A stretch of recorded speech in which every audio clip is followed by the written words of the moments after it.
Assalamualaikum warahmatullahi wabarakatuh. Perkenalkan, nama saya Diandra Afrina Krisanti dengan NIM 23302080810036. Pada kesempatan kali ini, saya akan menjelaskan sedikit mengenai anatomi klinis pada gangguan sistem kardiovaskular. Untuk memenuhi tugas dari dosen pengampu kami, yaitu Dr. Oski Iliandri, Magister Kesehatan. Sebelum kita bahas mengenai lebih lanjut tentang penyakit apa saja yang bisa timbul pada sistem kardiovaskular, di sini kita akan membahas terlebih dahulu apa saja struktur jantung, lebih tepatnya anatomi jantung dan juga bagaimana sebuah jantung itu bekerja pada next selanjutnya. Seperti yang teman-teman ketahui bahwa di sini anatomi jantung itu kita bagi menjadi beberapa aspek, yaitu ada atrium, ventrikel, dan juga katup jantung. Atrium di sini terbagi menjadi dua, atrium dextra dan juga sinistra. Ventrikel juga terbagi menjadi dua, ventrikel dextra dan sinistra, di mana secara spesifik atrium bekerja untuk menerima darah yang diompa ke jantung dan ventrikel sebagai pemompa darah untuk keluar dari jantung menuju ke seluruh tubuh dan juga menuju ke pulmo. Selanjutnya katup jantung yaitu ada 4, ada katup mitral, aorta, pulmonalis, dan juga trikuspid. Katup mitral seperti yang teman-teman ketahui terletak di antara atrium sinistra dan ventrikel sinistra. Untuk katup trikuspid terletak di antara atrium dextra dan ventrikel dextra. Untuk katup pulmonalis terletak di antara ventrikel dextra dan arteri pulmonalis. Untuk katup aorta sendiri terletak di antara ventrikel sinistra dan aorta. Maka dari itu katup tersebut bernama katup aorta. Pada gambar tersebut juga diberitahu bagaimana struktur dari vena cava dan juga vena pulmonalis serta aliran darah, di mana aliran darah berwarna biru mengandung banyak karbon dioksida dan aliran darah berwarna merah mengandung banyak oksigen.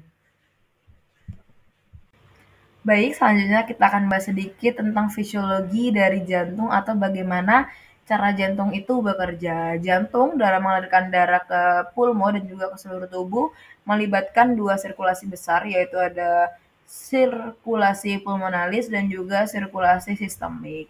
Di mana pada diagram yang sudah saya sajikan di sini terdapat aliran berwarna biru yang mengandung banyak darah mengandung banyak karbon dioksida dan juga ada aliran berwarna merah yang merupakan darah yang mengandung banyak oksigen.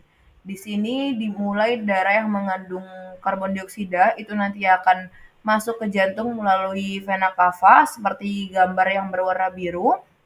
Kemudian nanti akan masuk ke atrium dextra dan kemudian akan dipompa ke ventrikel dextra. Setelah dari ventrikel dextra, darah tersebut akan melewati arteri pulmonalis untuk dilanjutkan pompa ke paru-paru. Setelah dari paru-paru, darah tersebut akan mengalami pertukaran gas, di mana karbon dioksida nanti akan dilepaskan dan juga akan terjadi penyerapan oksigen dari udara-udara atau oksigen yang sudah kita hirup. Setelah dari pulmo, jantung akan masuk ke vena pulmonalis, di mana seperti pada diagram tersebut, aliran yang berwarna merah nanti akan kembali ke jantung melalui vena pulmonalis tadi. Setelah dari vena pulmonalis akan masuk ke atrium sinistra. Kemudian akan dipompa kembali ke ventrikel sinistra dan akan masuk ke aorta karena darah tersebut akan dipompa ke seluruh tubuh melalui arteri yang terbesar pada tubuh kita yaitu aorta. Setelah dari aorta nanti darah akan mengalir ke kapiler-kapiler di seluruh tubuh untuk dilepaskan berupa oksigen dan juga nutrisi, sementara karbon dioksida dan sisa metabolisme akan diambil oleh darah. Setelah itu, darah tersebut akan kembali lagi ke jantung, dan darah yang kaya karbon dioksida tadi akan kembali ke jantung melalui vena cava, dan siklus tersebut akan terus berulang pada manusia yang normal. Dikarenakan tadi kita sudah membahas bagaimana struktur dari jantung dan juga bagaimana cara jantung itu bekerja untuk mengalirkan darah yang sangat-sangat luar biasa sehingga mendukung metabolisme dari tubuh kita. Selanjutnya di sini kita akan membahas sedikit tentang apa saja penyakit-penyakit yang sering terjadi pada sistem kardiovaskular. Di sini yang pertama yaitu ada gagal jantung. Seperti yang teman-teman ketahui, gagal jantung ini merupakan penyakit yang paling sering diderita oleh masyarakat di Indonesia, terutama dan juga masyarakat dunia berdasarkan data yang sudah diteliti oleh WHO. Definisi dari gagal jantung sendiri adalah suatu kegagalan jantung dalam memompa darah untuk memenuhi kebutuhan tubuh. Dan juga kegagalan jantung kongestif adalah suatu kegagalan pemompaan. Jadi saat fisiologi dari jantung tadi itu terganggu ataupun ada kegagalan jantung dalam mengalirkan darah ke seluruh tubuh, akan terjadi yang namanya kegagalan jantung dalam memompa, dan itu bisa mengarah ke gagal jantung. Sedangkan untuk kegagalan jantung kongestif itu adalah kegagalan jantung bawaan yang biasanya terjadi pada bayi-bayi yang baru lahir. Oke, next slide. Oke, lanjut di sini kenapa sih gagal jantung itu bisa terjadi atau mengapa seseorang itu tiba-tiba bisa mengalami gagal jantung dan berakibat fatal pada kematian. Di sini gagal jantung itu disebabkan oleh beberapa aspek. Yang pertama karena adanya disfungsi miokard atau kegagalan dari miokardial pada jantung. Kegagalan dari otot jantung tadi untuk memompa darah ke seluruh tubuh. Dan juga yang kedua karena adanya beban tekanan berlebihan atau pembebanan sistolik yang bisa kita sebut dengan systolic overload. Dan yang ketiga karena adanya beban volume berlebihan atau pembebanan diastolik terutama pada diastolic overload. Jadi systolic overload dan diastolic overload atau tekanan darah sistolik dan diastol itu berperan penting pada penyebab seseorang mengalami gagal jantung. Dan yang keempat yaitu karena adanya peningkatan kebutuhan metabolik, peningkatan kebutuhan yang berlebihan, atau bisa kita sebut dengan demand overload. Serta selain itu, gangguan pengisian atau gangguan saat tubuh butuh waktu lama untuk mengalirkan darah ke jantung, itu juga bisa menjadi penyebab adanya gagal jantung. Baik, selanjutnya di sini kita akan membahas mengenai apa saja faktor pencetus dari seseorang yang mengalami gagal jantung. Yang pertama yaitu ada hipertensi. Seperti yang kita bahas tadi saat membahas etiologi, karena adanya sistolik dan juga diastole overload, sehingga bisa menyebabkan seseorang yang mengalami hipertensi lebih cenderung dapat mengalami gagal jantung. Selanjutnya karena adanya infark miokardium tadi atau otot jantung, dan selanjutnya karena adanya emboli paru atau adanya gangguan pada pembuluh darah yang akan mengalirkan udara ke paru-paru. Kemudian adanya infeksi, aritmia, anemia, febri, stres emosional, kehamilan atau persalinan, dan juga adanya pemberian infus atau transfusi. Beberapa hal di atas dapat mempengaruhi seseorang diindikasikan mengalami gagal jantung. Oke, next slide.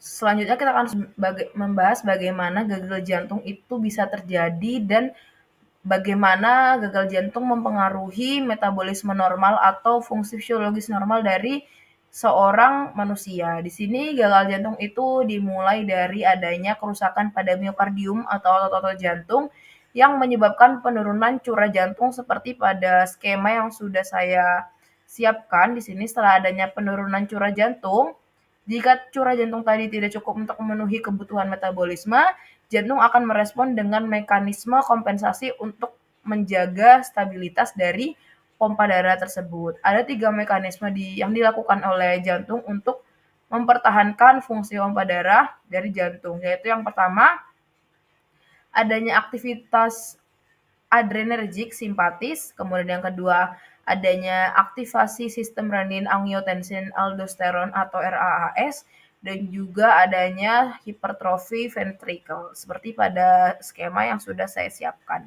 Di sini, aktivitas adrenergik simpatis akan meningkatkan denyut jantung dan kekuatan kontraksi untuk menambah curah jantung, serta vasokonstriksi arteri perifer untuk stabilisasi tekanan darah dan berfungsi perfusi organ vital. Selanjutnya untuk sistem RAAS di sini akan aktivasi dari sistem RAAS akan menyebabkan retensi natrium dan air oleh ginjal serta akan meningkatkan volume ventrikel.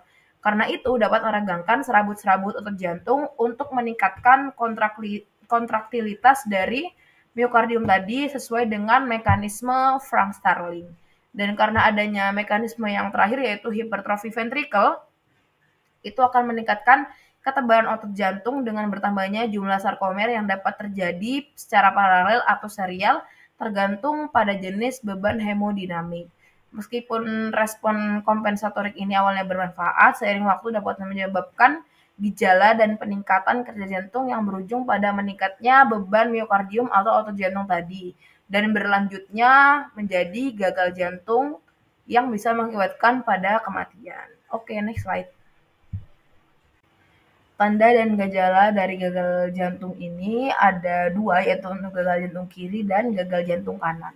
Gagal jantung kiri biasanya cenderung mengalami keluhan untuk perasaan badan lemah dan pasien cepat lelah serta diiringi rasa berdebar-debar, sesak nafas, batuk, anoreksia, dan juga ada keringat dingin ataupun batuk darah dan adanya fungsi ginjal yang menurun dari pasien tersebut. Sedangkan untuk gagal jantung kanan di sini biasanya ada gejalanya, yaitu ada edem atau pembengkakan pada beberapa bagian dari ekstremitas atas dan juga ekstremitas bawah, serta adanya anoreksia, mual, asites, dan sakit di daerah perut. Oke, next slide. Baik, selanjutnya di sini, apa saja pemeriksaan penunjang yang harus kita lakukan saat kita curiga bahwa pasien tersebut mengalami gagal jantung? Yang pertama yaitu EKG. Seperti yang ketahui, EKG adalah pemeriksaan awal yang dapat kita lakukan untuk melihat apakah ada keabnormalitasan dari aktivitas listrik pada jantung pasien tersebut. Kemudian selanjutnya ada pemeriksaan radiologi untuk memberikan gambaran umum tentang ukuran dan bentuk jantung serta kondisi dari organ sekitarnya seperti jaringan interstisial, apakah ada pembengkakan pada diafragma, kemudian apakah ada sinus costophrenicus yang tumpul dan tajam. Kemudian di sini selanjutnya juga ada pemeriksaan ekokardiografi, di mana pemeriksaan ini biasanya cenderung lebih detail karena akan memberikan gambaran yang bergerak dari jantung dan fungsinya. Kemudian juga ada kateterisasi jantung, di mana ini adalah prosedur yang cukup invasif yang akan memberikan informasi lebih spesifik tetapi lumayan beresiko. Selanjutnya, next slide. Selanjutnya adalah tata laksana apa yang dapat kita berikan pada pasien yang mengalami gagal jantung. Di sini yang pertama kita harus memperbaiki kontraksi miokard atau perfusi sistemik dari organ jantung tersebut dan juga terutama otot-otot jantung yang berperan dalam sirkulasi fisiologi dari jantung tersebut. Dan yang kedua, menurunkan volume cairan yang berlebihan. Yang ketiga, mencegah terjadinya komplikasi postoperasi.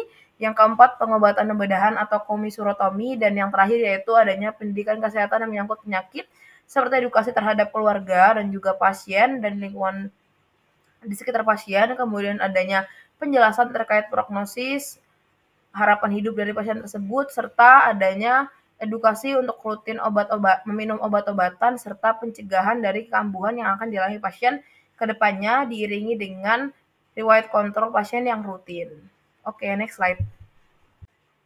Selanjutnya, di sini saya menyiapkan beberapa gambar dari katup-katup jantung saat jantung itu mengalami kegagalan dalam memompa aliran darah, yaitu ada saat katup pulmonal mengalami gangguan, katup tricuspid mengalami gangguan, dan juga adanya abnormalitas dari katup-katup, baik katup aorta dan juga katup mitral, di mana 4 katup ini berperan sangat penting dalam proses sirkulasi aliran pulmonal dan juga sistemik, sehingga pada orang gagal jantung, jika katup tersebut mengalami gangguan, dapat mengganggu fisiologi normal organ jantung tersebut dan mengakibatkan kegagalan dalam memompa aliran darah tadi.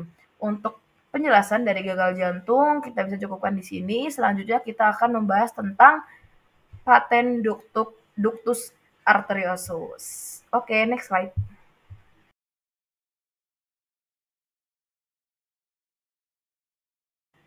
Nah, selanjutnya kita akan bahas apa sih paten ductus arteriosus itu. Jadi, paten ductus arteriosus itu adalah kelainan di mana terjadi kelainan lebih spesifiknya pada ductus arteriosus atau saluran menghubung antara aorta dan arteri pulmonalis. Seharusnya saluran ini saat bayi lahir beberapa hari itu kemudian saluran itu tertutup, tetapi pada pasien PDA itu saluran ductus arteriosus tetap terbuka setelah beberapa hari dan terus akan terbuka. Saluran ini tuh seharusnya menutup secara alami, tetapi jika tetap terbuka, aliran darah dari aorta ke arteri pulmonalis akan terjadi yang namanya peningkatan terhadap pulmo dan juga akan membebani dari jantung tersebut, sehingga dapat mengganggu sirkulasi jantung tadi dalam memompa darah ke seluruh tubuh. Faktor risiko PDA ini termasuk seperti prematur dan adanya infeksi rubella pada ibu dari janin tersebut. Penanganannya biasanya adanya obat-obatan yang diberikan, kateterisasi, bahkan juga pembedahan tergantung pada tingkat keparahan dari pasien tersebut. Selanjutnya di sini kita akan membahas sedikit tentang apa saja yang menyebabkan seseorang bayi itu mengalami paten ductus arteriosus ataupun perbedaan dari kondisi normal yang seharusnya dan pasien yang mengalami paten ductus arteriosus, apa yang membedakan dengan orang normal. Di sini yang pertama, untuk aspek ductus arteriosusnya sendiri pada orang normal itu menutup dalam beberapa hari setelah janin tersebut lahir. Tetapi pada orang yang mengalami PDA itu tetap terbuka setelah lahir, dan juga aliran darah pada orang PDA itu abnormal dari aorta ke arteri pulmonalis, dan tekanan di pulmo sendiri pada orang PDA itu meningkat karena aliran yang berlebih atau bisa kita sebut dengan hipertensi pulmonal, dan juga karena adanya tekanan pada jantung. Di sini itu meningkatkan beban ventrikel sinistra menjadi lebih berat pada seseorang yang menderita PDA, serta adanya resiko komplikasi pada seseorang yang mengalami PDA itu biasanya gagal jantung, hipertensi pulmonal, dan adanya infeksi endokarditis.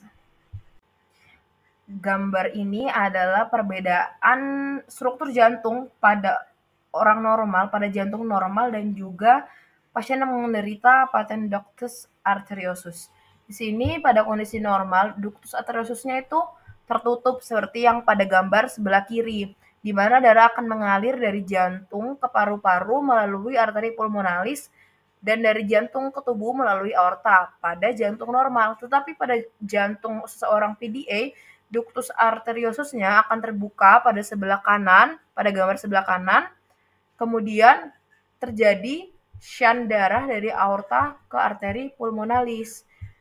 Pada gambar tersebut juga memperlihatkan perbedaan aliran darah di kedua kondisi yang berbeda, di mana pada PDA ductus arteriosus menyebabkan aliran darah yang abnormal tadi, yang menyebabkan adanya peningkatan beban pompa ke jantung dan juga peningkatan sirkulasi menuju ke pulmo, sehingga dapat menyebabkan beberapa gejala yang akan kita bahas pada slide selanjutnya. Oke, selanjutnya kita bahas tentang gejala pada seorang bayi yang mengalami paten ductus arteriosus. Nah, yang pertama adalah sesak nafas. Kenapa sesak nafas? Karena adanya tadi peningkatan terhadap aliran menuju ke pulmo menyebabkan paru-paru lebih ekstra dalam bekerja untuk distribusi udara ke paru-paru yang menyebabkan pasien tersebut mengalami sesak nafas. Kemudian mudah lelah, kemudian adanya pertumbuhan yang terhambat pada janin tersebut serta adanya takikardi karena beban berlebih pada miokard otot jantung tadi, dan juga adanya adanya suara murmur jantung saat pemeriksaan auskultasi. Itu merupakan indikasi seseorang mengalami PDA, karena saat ada suara murmur pada jantung itu adanya indikasi aliran darah yang abnormal karena adanya ductus arteriosus tadi yang terbuka. Kemudian juga ada hipertensi pulmonal, biasanya ini terjadi saat seseorang yang menderita PDA tidak diberikan obat dalam waktu yang lama, sehingga ini merupakan komplikasi lebih lanjut dari seseorang PDA tanpa adanya pengobatan. Mungkin untuk PDA kita cukupkan sampai di sini pembahasannya. Selanjutnya kita akan membahas bersama-sama mengenai tetralogi Fallot. Oke, next slide. Oke, jadi di sini selanjutnya kita akan membahas tentang tetralogi Fallot. Apa sih tetralogi Fallot itu? Tetralogi Fallot itu adalah kelainan jantung yang bawaan, di mana terdiri dari 4 cacat utama yang akan mengganggu aliran darah dari jantung sendiri, di mana lebih tepatnya akan mengurangi oksigenasi terhadap darah yang akan dialirkan ke seluruh tubuh dan juga ke pulmo. Yang pertama yaitu adanya cacat stenosis pulmonal atau penyempitan pada katup pulmonal yang akan menghambat aliran darah ke pulmo. Kemudian yang kedua bisa disebabkan karena adanya defek sputum ventricle atau lubang antara ventrikel kanan dan kiri yang mengakibatkan darah campuran masuk ke sirkulasi tubuh, serta karena adanya overreading aorta atau posisi aorta di atas dari defek septum ventricle tadi yang memungkinkan darah dari kedua ventrikel mengalir ke tubuh. Kemudian karena adanya hipertrofi ventrikel kanan atau penebalan pada dinding ventrikel dekstra karena kerja ekstra dari jantung dalam memompa darah. Selanjutnya kita akan membahas penyebab dari 4 cacat utama tadi dan bagaimana perbedaan antara seseorang yang mengalami tetralogi Fallot dan juga seseorang yang jantungnya normal. Oke, next slide. Nah, di sini saya sudah sajikan tabel untuk membedakan mekanisme yang terjadi antara seorang yang memiliki jantung normal dan seorang yang mengalami tetralogi Fallot pada jantungnya. Pada orang normal, katup pulmonal itu memungkinkan aliran darah untuk bebas mengalirkan darah ke pulmo. Sedangkan pada orang yang mengalami tetralogi Fallot itu menyempit dan mengurangi aliran darah ke paru-paru. Pada septum ventrikel orang yang mengalami tetralogi Fallot itu juga terdapat lubang yang mengakibatkan adanya percampuran antara darah yang mengandung banyak oksigen dan karbon dioksida. Kemudian pada posisi aorta juga terjadi overreading atau aorta tersebut berada di atas dari lubang pada septum ventrikel tadi. Kemudian adanya hipertrofi atau penebalan pada dinding-dinding otot miokardium dan juga aliran oksigen ke tubuh pada orang tetralogi Fallot itu kebanyakan menurun yang menyebabkan terjadinya sianosis pada orang yang mengalami tetralogi Fallot. Sebenarnya apa perbedaan antara struktur jantung seorang yang mengalami tetralogi Fallot dan seorang normal? Itu dapat terlihat pada gambar di slide selanjutnya. Oke, next slide. Di sini terdapat gambar yang membedakan struktur dari jantung normal pada sebelah kiri dan jantung yang mengalami tetralogi Fallot pada sebelah kanan. Di sini pada orang yang normal, aliran darah itu darahnya terdeoksigenasi dari ventrikel kanan dan dipompa melalui katup pulmonal ke arteria pulmonalis lalu akan menuju ke pulmo untuk mendapatkan oksigen pada gambar sebelah kiri. Dan di situ darah akan mengandung banyak oksigen, kemudian akan dipompa ke ventrikel sinistra.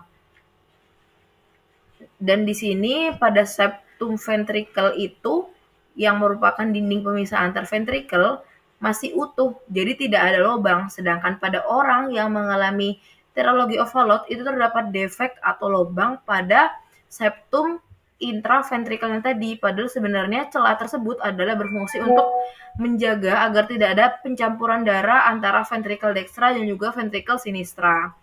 Nah, pada jantung orang yang mengalami tetralogi Fallot pada sebelah kanan itu mengalami stenosis pulmonal atau adanya penyempitan pada katup pulmonal yang dapat dilihat pada gambar sebelah kanan.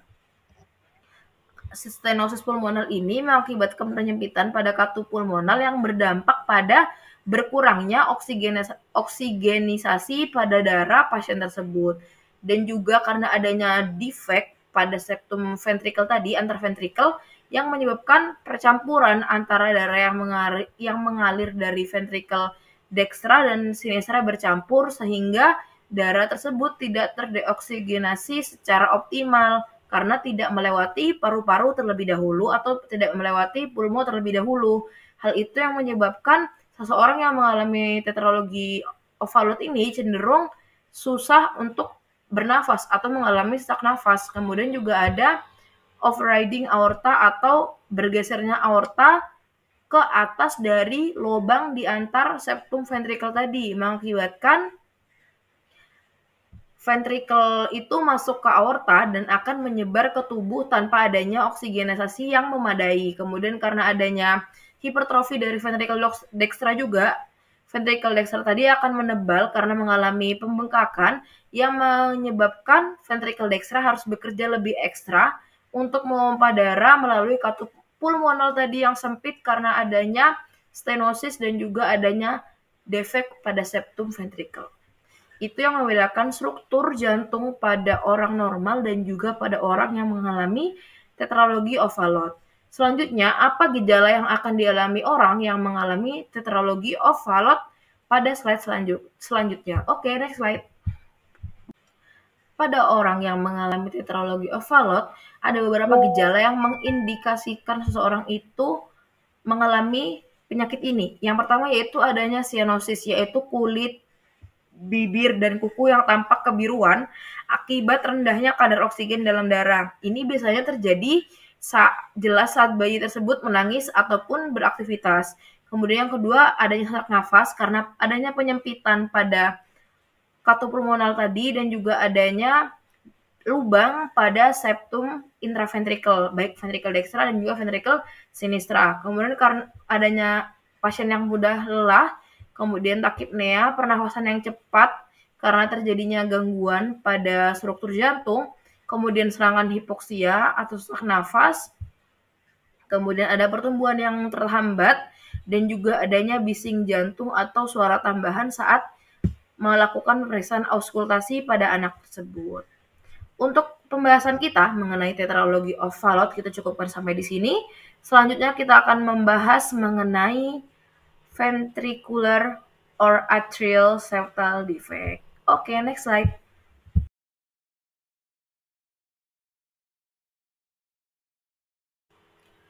Oke, kita masuk ke ventricular or atrial septal defect. Apa sih ventricular or atrial septal defect? Itu adalah kondisi di mana saat ventricle ataupun atrium dari jantung itu mengalami adanya lubang ataupun kelainan pada bagian ventricle dan juga atrium, di mana yang pertama pada atrial septal defect itu adalah kelainan jantung bawaan yang ditandai dengan adanya lubang di antara dua atrium jantung yang akan menyebabkan aliran darah jantung tadi terganggu, terutama proses dari atrium sinistra yang mengalir ke atrium dextra itu akan terganggu pada seseorang yang mengalami atrial septal defect. Karena pada septal interatrialnya itu ada lubang yang merupakan kelainan bawaan sehingga mengganggu proses dari sirkulasi jantung. Kemudian yang kedua, ada ventricular septal defect, itu adalah kelainan jantung bawaan yang ditandai dengan adanya lubang di antara ventrikel jantung yang memungkinkan darah kaya oksigen dari ventrikel sinistra mengalir ke ventrikel dextra.